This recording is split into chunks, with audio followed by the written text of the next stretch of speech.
Pelaku penganiayaan hingga korban meninggal dunia. Roni, warga asal desa Wonosari, Kecamatan Tempurjo, Jember, berhasil ditangkap jajaran kepolisian Polres Jember dan berikut barang bukti 2 unit sepeda motor. Roni melakukan penganiayaan dengan cara memukul kepala si korban dengan palu hingga meninggal dunia. Kasat Reskrim Polres Jember, AKP Komang Yogi Arya Wiguna saat press conference Selasa sore di halaman Mapolres Jember mengatakan awal mula penganiayaan tersebut bermula saat korban mendatangi dan menegur orang pengendara sepeda motor dengan kata yang kurang enak terhadap si pelaku. Dan terjadilah perkelahian antara Wagiran dan pelaku. Pelaku berhasil merebut palu dari tangan korban. Dan akhirnya palu tersebut dipukulkan ke kepala si korban sampai meninggal dunia. Atas perbuatannya pelaku dikenakan pasal 338 subsidiar 351 ayat 3 tentang penganiayaan dan pembunuhan dengan ancaman 7-15 tahun kurungan penjara. Kasus dugaan pembunuhan atau memang penganiayaan yang mengakibatkan kematian terhadap seseorang. Ya, di sini kita mengungkap kasus yang terjadi pada tanggal 12 Desember hari Minggu jam 2.30 dini hari ya, dengan TKP-nya di pinggir jalan, di pinggir lapangan Dusun Keraton, Desa Wonoasri, Kecamatan Tempurjo ya. Korbannya atas nama Bapak Wagiran almarhum ya, dengan pelakunya inisial RS ya. Saksi-saksinya ada 3, FHN, dengan kronologinya ya pada hari Minggu dini hari 12 Desember pukul 2.30 korban yang saat itu sedang istirahat di rumah tiba-tiba melihat HP, kemudian langsung menggunakan sepeda kumbangnya atau sepeda genjotnya mengendarai sepeda ke arah TKP ya. Jadi kemudian korban diduga menemui sekelompok pemuda yang lagi nongkrong atau lagi mangkal di pinggir jalan di dekat lapangan Dusun Keraton ya. Kemudian akibat ada perselisihan paham yang diduga korban merasa tidak suka ya dengan suara knalpot brong yang dibawa oleh tersangka dan teman-temannya ya. Jadi tersangka ini nongkrong dengan motor yang tidak sesuai spesifikasi, knalpotnya brong ya.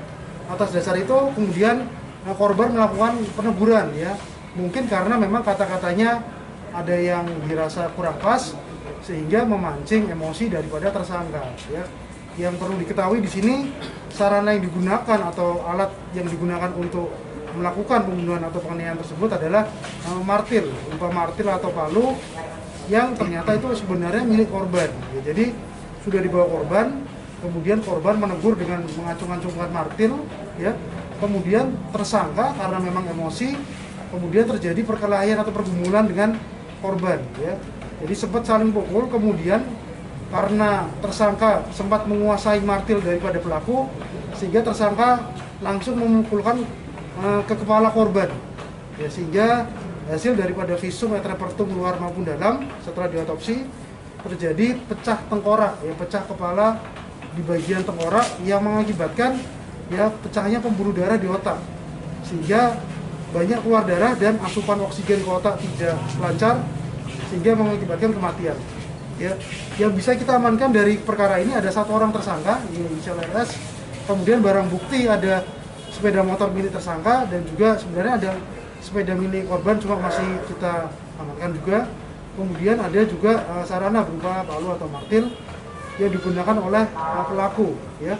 Untuk pelaku sendiri ya beberapa hari kemudian telah kita amankan ya, sempat ada di Gunung Mas dan kita amankan di daerah Tempurjo ya. Untuk pelaku kita kenakan pasal 338 subsidiar 351 ayat 3 tentang pembunuhan dan penganiayaan yang mengakibatkan kematian ya, dengan ancaman hukuman 7 hingga 15 tahun penjara. Gunakan pada saat kejadian.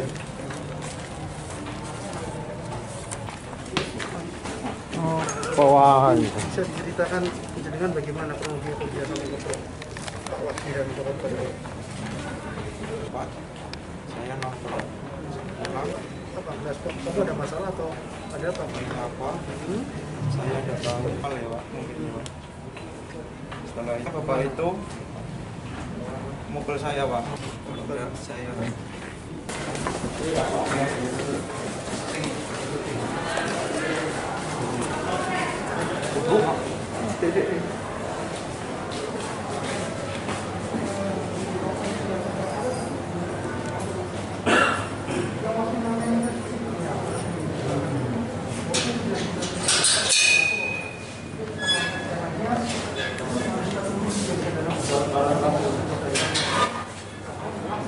Dari Jember, Badril Umam melaporkan.